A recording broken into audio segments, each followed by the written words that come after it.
Hello, नमस्कार. Dream dresses coaching या Marathi YouTube चॅनलवर मी पूजा तुमचं सगळ्यांचं मनापासून स्वागत करते. तर तुम्हाला सगळ्यांना माहितीच असेल की आपला आरी वर्कचा लाईव्ह क्लास सुरू असतो संध्याकाळी बरोबर 4 वाजता. जर तुम्हाला अजून माहिती नसेल आणि तुम्ही आजच माझा व्हिडिओ बघून तुम्हाला समजलं असेल तर नक्की संध्याकाळी 4 वाजता आपला लाईव्ह क्लास जॉईन करा. तिथे तुम्हाला फ्री आरी वर्क शिकण्याचा लाभ घेता येईल. तर आपण आजच्या विषयाला सुरुवात करूया. माझा जो आधीचा व्हिडिओ होता ना की टेलरिंग व्यवसायाची योग्य सुरुवात कशी करायची, त्यावर एका ताईंची कमेंट आलेली, मी तुम्हाला वाचून दाखवते. ऐश्वर्या भाटकर अशा एका ताईंची कमेंट आली आहे की छान माहिती दिली. आता नेक्स्ट व्हिडिओमध्ये शिलाईच्या ऑर्डर्सचे मॅनेजमेंट कसं करायचं ते सांगा प्लीज.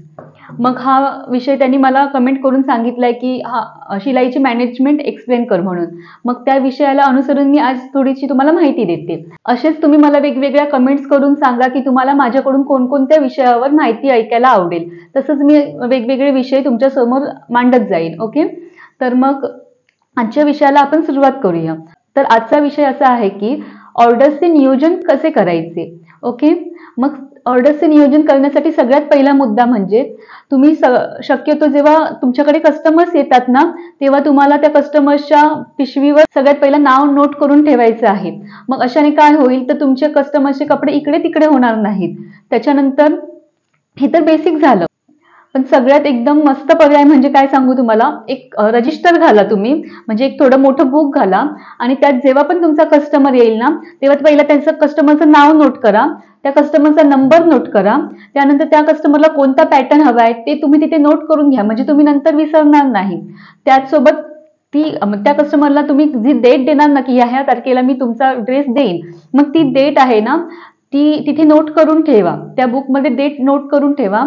आणि त्या कस्टमरचे जे फॅब्रिक असतील त्याचे थोडेसे कट घ्या, म्हणजे छोटेसे एकदम साईडने कट्स घ्यायचे आणि ते तिकडे स्टॅपल करून चिकटवून टाकायचे छोटेसे कट. म्हणजे तुम्हाला सगळे ज्या कस्टमरचे डिटेल्स आहेत ना ते तुमच्या बुक्समध्ये असतील. मग त्याच्यामुळे तुम्हाला त्या कस्टमरला कधी ड्रेस द्यायचा आहे हे पण तुम्हाला लक्षात राहील आणि त्या वेळेनुसार तुम्हाला कपडे शिवून देता येतील. हे सगळ्यात बेस्ट आहे की तुम्ही असं एक नोटबुक करा आणि ही सगळी डिटेल्स त्या वहीत लिहून ठेवा. तर हा मुद्दा तुम्हाला कसा वाटला हे नक्की मला कमेंट करून सांगा.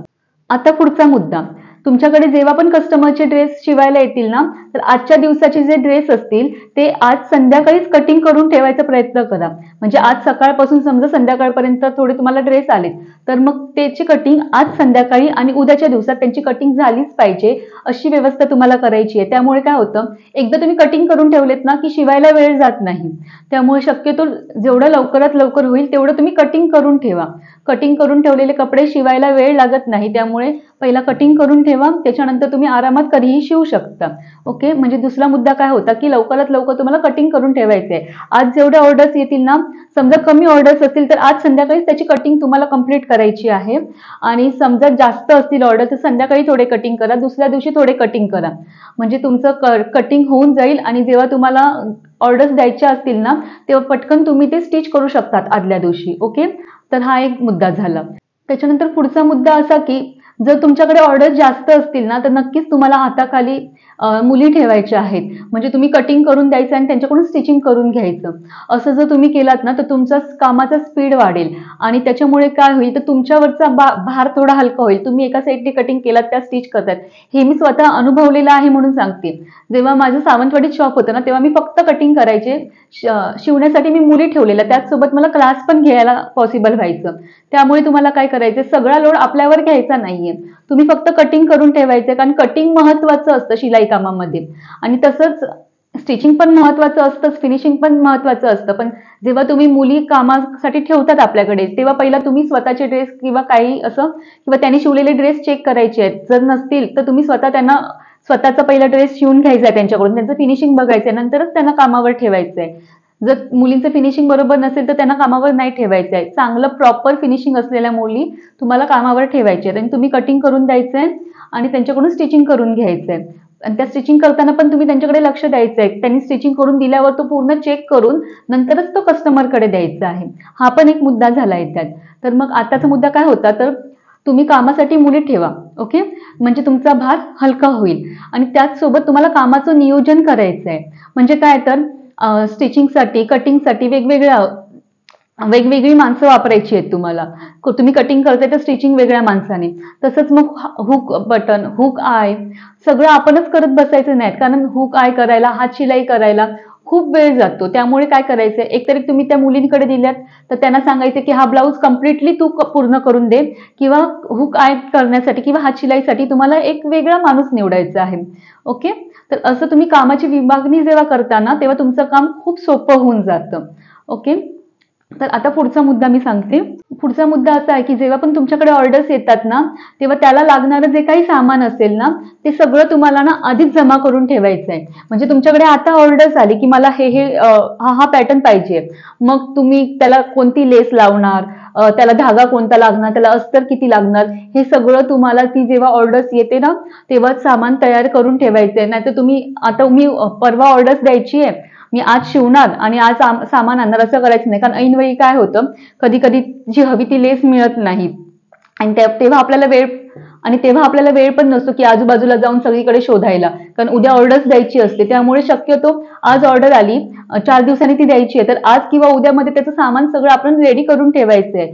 मग तुम्ही ते कधी ते शिवा, पण सामान तुमचं रेडी आधीच पाहिजे. ओके. कारण ऐन वेळेला नक्की एक धागा तरी मिळत नाही, नाहीतर लेस तरी त्याची परफेक्ट मिळत नाही. मग आपली खूप गैरसोय होते. त्यामुळे सगळं सामान आधीच आपल्याला सेट करून ठेवायचं आहे त्या सामानाचं, त्या ऑर्डर्सचं. तर हा एक मुद्दा झाला. आणि सगळ्यात शेवटचा आणि महत्त्वाचा मुद्दा मी सांगते.